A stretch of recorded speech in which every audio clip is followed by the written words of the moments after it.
اور یہ واقعہ مسند احمد میں موجود ہے، حدیث نمبر 16,907 نمبر یہ حدیث ہے۔ حضرت یعلا بن مرہ رضی اللہ تعالی عنہ فرماتے ہیں ہم حضور علیہ السلام کے ساتھ سفر کر رہے تھے، آپ کے ساتھ جا رہے تھے۔ سفر کے دوران دور ایک اونٹ نے دیکھا، اونٹ دیکھ کر کے میرے محبوب کو قریب آ گیا، میرے نبی کو دیکھا تو قریب آ گیا، آ کر کے کچھ بولنے لگا، عرض کرنے لگا، اپنے سر کو میرے محبوب کے قدموں میں رکھ دیا اور قدموں میں رکھ کر کے فرمانے لگا، میرے نبی سن رہے ہیں، وہ سنا رہا ہے، اپنی گزارشات پیش کر رہا ہے، میرا نبی سن رہا ہے۔ کچھ دیر گزری، میرے نبی نے فرمایا میرے صحابہ جاؤ اس اونٹ کے مالک کو بلا کر کے لاؤ، اس کے مالک کو بلاؤ۔ صحابہ کرام رضوان اللہ علیہم اجمعین اس اونٹ کے مالک کو بلایا، اس کا مالک آ گیا۔ میرے محبوب پیغمبر علیہ السلام نے فرمایا اے اونٹ والے، کیا تجھے پتا ہے اس اونٹ نے تیری شکایت کی ہے؟ سبحان اللہ، اونٹوں کو بھی پتا ہے اگر کوئی غمخوار ہے تو ہمارا نبی غمخوار ہے۔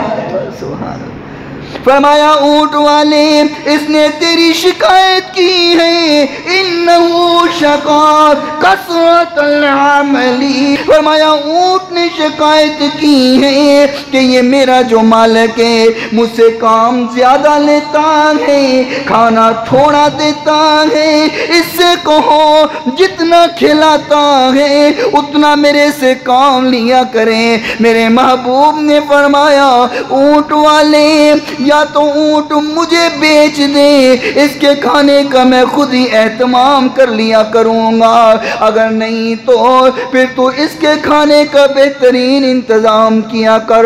لوگوں، میرے نبی کی سماعت کا کیا کہنا، اونٹ بھی بولے تو میرا محبوب سمجھتا ہے۔ ہائے ہائے، یہ تو میرا نبی ہے، اونٹوں کی بولیاں بھی سمجھتا ہے، چاہے تو پتھروں سے بھی بلوا دیتا ہے۔ ابو جہل آیا میرے محبوب کے سامنے، مٹھی میں کچھ کنکر ہیں، مٹھی میں کچھ پتھر پکڑے ہوئے ہیں، میرے نبی کے سامنے آیا، کہتے ہیں اے محمد صلی اللہ علیہ وسلم، اگر آپ اللہ کے سچے رسول ہو تو بتاؤ میرے ہاتھ میں کیا ہے، میری بند مٹھی میں کیا ہے؟ اگر آپ بتا دیں تو میں آپ کو سچا نبی مان جاؤں گا۔ میرے محبوب نے فرمایا ابو جہل تیری مٹھی میں کیا ہے میں بتاؤں، یا جو تیری مٹھی میں ہے وہ بتائے کہ میں کون ہوں؟ میں بتاؤں کہ تیری مٹھی میں کیا ہے، یا جو تیری مٹھی میں وہ بتائے کہ میں کون ہوں؟ بڑا حیران ہوا، یہ کیا ماجرا؟ میرے محبوب نے فرمایا اپنی مٹھی کھول۔ اس نے اپنا ہاتھ کھولا تو ہاتھ میں کنکر میرے محبوب کا کلمہ پڑھنے لگ گئے۔